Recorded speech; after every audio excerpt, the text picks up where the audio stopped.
Assalamualaikum warahmatullahi wabarakatuh. Perkenalkan, nama saya Bahtiar Awaludin dari kelas 2D Pendidikan Jasmani NPM 192191155. Dan di sini saya akan menjelaskan tentang motorik belajar gerak.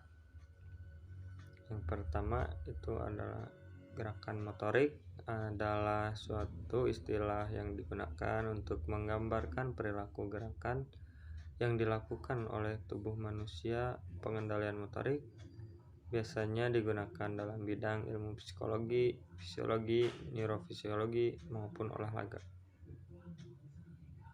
Pengendalian motorik mempelajari postur dan gerakan serta mekanisme yang menyebabkannya. Terdapat berbagai jenis gerakan. Yang pertama ada gerakan refleks, yang kedua ada gerakan terprogram, yang ketiga ada gerakan motorik halus atau menulis, merangkai, melukis, dan berjinjit. Lalu ada gerakan motorik kasar seperti berjalan, merangkak, memukul, mengayunkan tangan.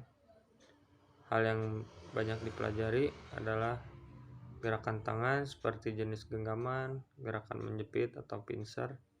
Yang kedua, ada koordinasi antara gerakan berbagai anggota tubuh pada olahragawan seperti penari atau pemain alat musik. Dan pengertian belajar gerak atau motorik. Pengertian belajar motorik atau gerak pada prinsipnya tidak jauh berbeda dengan pengertian belajar secara umum. Berikut adalah beberapa penjelasan belajar motorik menurut para ahli. Yang pertama, menurut Smith pada tahun 1991 dan menurut Oxendine pada tahun 1984, menurut Rahan Toknam pada tahun 1988. Sini saya akan menyampaikan menurut Smith terlebih dahulu. Menurut Smith pada tahun 1991 menjelaskan bahwa pembelajaran gerak adalah serangkaian proses yang dihubungkan dengan latihan atau pengalaman yang mengarah pada perubahan-perubahan yang relatif permanen dalam kemampuan seseorang untuk menampilkan gerakan-gerakan yang terampil. Yang kedua ada menurut Oxendine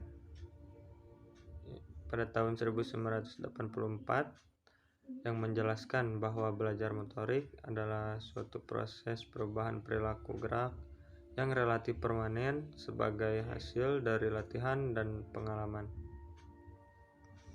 Sini ada menurut Rahan Toknam pada tahun 1988 menjelaskan bahwa belajar motorik adalah proses peningkatan suatu keterampilan motorik yang disebabkan oleh kondisi latihan atau diperoleh dari pengalaman, bukan karena kondisi maturasi atau motivasi temporer dan fluktuasi fisiologis.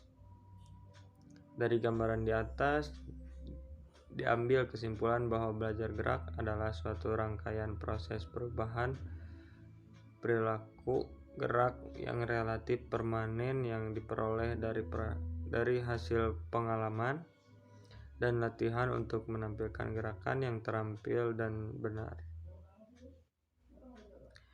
Poin B yaitu unsur belajar gerak atau motorik. Berdasarkan pengertian belajar motorik tersebut, maka diidentifikasi unsur-unsur dalam belajar motorik. Yang pertama, ada belajar motorik adalah suatu proses. Yang kedua, ada hasil dari belajar merupakan kemampuan merespon yang diaktualisasikan dalam bentuk gerakan. Yang ketiga, ada kemampuan atau gerakan yang dihasilkan relatif permanen. Yang keempat, ada keterampilan gerak sebagai akibat dari latihan dan pengalaman. Yang kelima, ada perubahan dapat ke arah negatif maupun positif.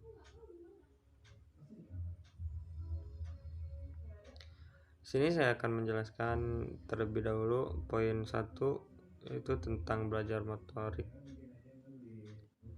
Belajar motorik adalah proses internal yang terjadi pada siswa atau atlet karena adanya faktor eksternal atau keadaan di luar diri siswa yang memberi pengaruh pada perkembangan motoriknya.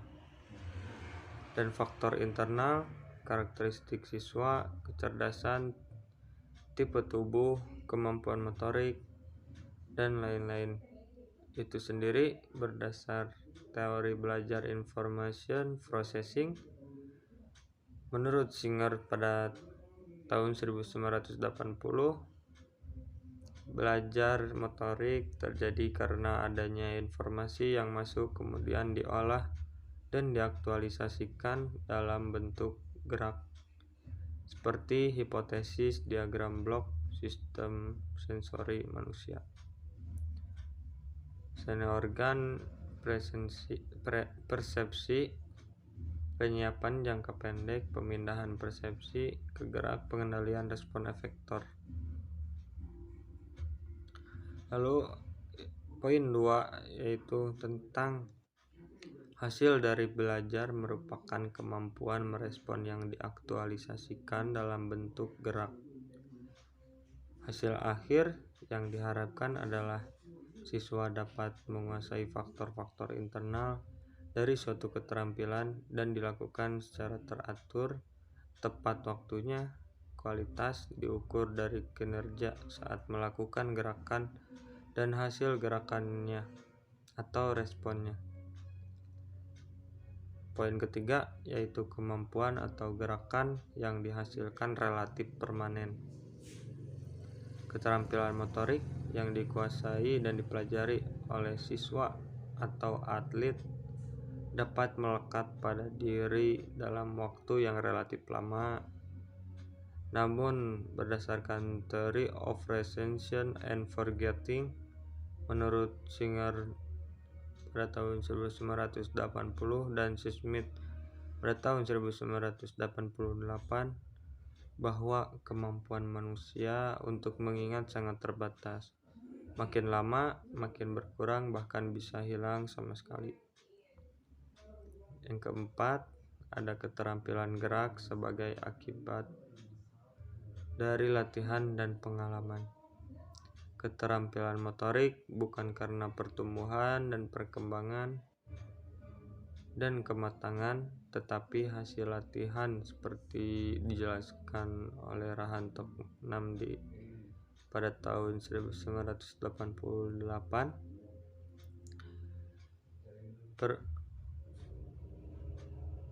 Pada poin 5 yaitu perubahan dapat ke arah negatif ataupun positif. Atlet berlatih setiap hari pada hakikatnya ingin meningkatkan keterampilan motorik yang telah dikuasai dan mempertahankan prestasi yang telah dicapai. Tetapi hasil belajar atau latihan tidak selalu mengarah pada peningkatan secara terus-menerus, karena banyak faktor yang mempengaruhi peningkatan hasil latihan. Dan di sini ada manfaat belajar gerak atau motorik. Manfaat dari belajar motorik diantaranya agar siswa atau atlet dapat memperoleh kemampuan keterampilan, kemudian berlatih untuk meningkatkan kemampuan tersebut. Lalu bisa juga memberikan perubahan yang permanen di dalam perilaku untuk melakukan gerakan dengan benar sebagai hasil dari motorik, dari belajar motorik. Lalu dapat memberikan umpan balik yang berhubungan dengan perasaan dari pergerakan yang berkelanjutan yang telah ada dari hasil latihan di dalam sistem saraf yang telah disimpan oleh memori, dan untuk melakukan automatisasi gerak. Yang keempat, meningkatkan koordinasi antara persepsi dan tindakan secara baik dan benar dan automatisasi gerakan dari keterampilan gerak. Dan poin terakhir, dapat mengambil keuntungan dari mekanika sistem muskuloskeletal untuk mengoptimalkan serta efisiensi dari konsistensi pergerakan. Terima kasih. Wassalamualaikum warahmatullahi wabarakatuh.